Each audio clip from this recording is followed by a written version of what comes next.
Coast. The monitor had been recording the dog at the crib every night. They hadn't looked at the footage. That is the part that sits with them now. Not what the dog was doing, but how long had he been doing it before anyone checked. Coast. Violet and Cass Mehta brought their son home on a Tuesday.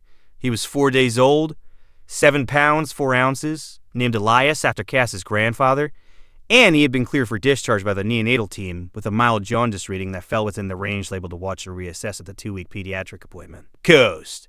They were given a yellow card with a bilirubin number on it and instructions about feeding frequency and natural light exposure and what to look for. Coast. Though the what to look for was described in the language of clinical thresholds that becomes abstract when you are also learning how to swaddle a human being for the first time. Coast. Their dog, a 3-year-old mixed breed they had adopted from a rescue the previous spring, was named Hatch.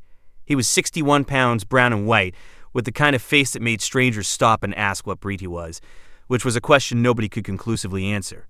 Coast? He had been introduced to the baby's blanket before Elias came home, and he had shown interest and then settled into a watching posture that the trainers on the internet described as appropriate, and the neighbors described as beautiful. Coast. On the first night home, Hatch slept in the hallway outside the nursery. This was within the range of behavior Violet expected from a dog adjusting to a changed household.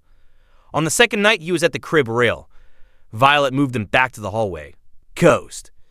On the third night, he was at the crib rail again, his chin resting on the rail, nose close to Elias's face, absolutely still. Violet moved him to the living room and closed the nursery door. Coast. On the fourth night, Elias woke at 2 a.m. for his feed, and Hatch was in the nursery. He had opened the door. It was the kind of interior door with a lever handle, the kind that a determined dog of sufficient size and motivation could depress and push.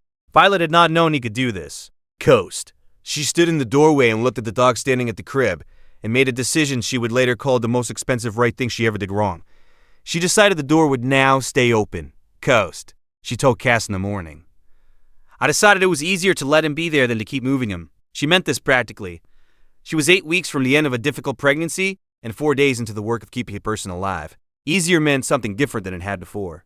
Coast. If you stay for stories about what animals sense before we do, you are in the right place. Subscribe so you don't miss the next one. Coast. The baby monitor they had set up in the nursery was a video unit that recorded continuously to a cloud backup. Neither Violet nor Cass had scrolled back through the recordings. Since setup, the live view was sufficient for nighttime. The history seemed like something to look at later when they had more bandwidth. Coast. On night 7, Elias's color seemed different to Violet. Not dramatically. Not the orange she had read about. A quality that was harder to name. A deepening of something. Coast. She held him near the window in the morning light and looked and set him down and went to the bathroom and came back and looked again. She called the nurse line and described the color.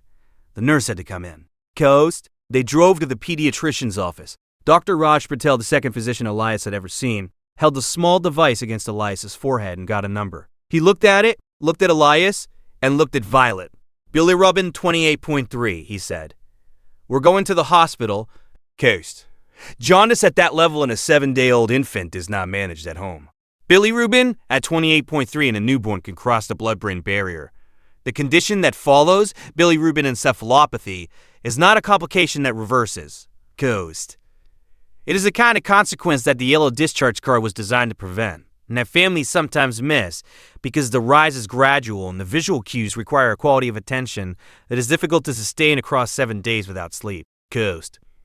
In the treatment room under the blue phototherapy lights, Elias's color began to shift back within hours. He was in hospital for 3 days. His bilirubin came down. He came home without permanent consequence. Coast. The day after they came home, Violet sat down with her phone and pulled up the monitor recording history. She scrolled back to night 1. Coast. Hatch was at the crib rail on night 1. He was there on night 2. On night 3, his body posture had changed. He was no longer resting with his chin on the rail. He was standing, weight shifted forward, nose pressed close to Elias's face. Coast. The same position on night 4. Night 5, he was at the crib for most of the night, periodically pressing his nose toward the baby's face, pulling back, returning. On night 6, the night before Violet noticed the color, Hatch did not rest at all. Coast. He stood at the crib rail from 11 in the evening until 4:40 in the morning without lying down. Has your dog ever kept a vigil over your baby that you didn't fully notice until you looked back? Tell us in the comments. These stories deserve to be heard. Coast. At the hospital, the jaundice specialist, Dr. Ona Williams, Pediatric hematology explained what Violet was trying to understand when she described the footage. Coast. Elevated bilirubin produces a detectable change in the chemical composition of the air around a newborn. Bilirubin itself, as it accumulates, shifts the scent profile of skin and exhaled breath in ways that fall well within a dog's olfactory detection range. Coast. Dogs have been documented to detect bilirubin changes in clinical research contexts. An untrained dog who has been in daily proximity to a jaundiced infant would be receiving an increasingly strong chemical signal over the course of days. Coast. What Violet saw in the footage was a dog receiving that signal and doing the only thing available to it. Staying close, staying present, escalating proximity as the signal intensified. Night 6 was the night Hatch did not rest. Night 7 was the morning Violet stood at the window and saw that the color was different. Coast. He had been standing vigil for 6 nights. He had been telling the story of the bilirubin rise in the only language available to him. Violet had been watching the live feed and not the history. Coast. Every guardian deserves to be recognized, even the ones who never asked for anything in return. If stories like this matter to you, subscribe so you never miss the next one. Coast.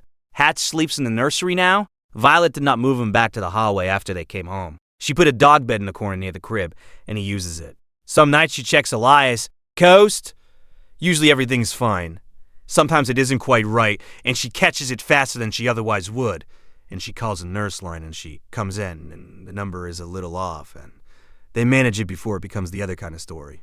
Coast. The monitor captures all of it. She reviews the history now every morning. Some warnings do not announce themselves loudly. Some of them stand at a crib rail for 6 nights and wait for someone to look back. Coast. What Hatch did the first night Elias had croup, and how the sound of it was not what Violet expected, is the story coming after this one.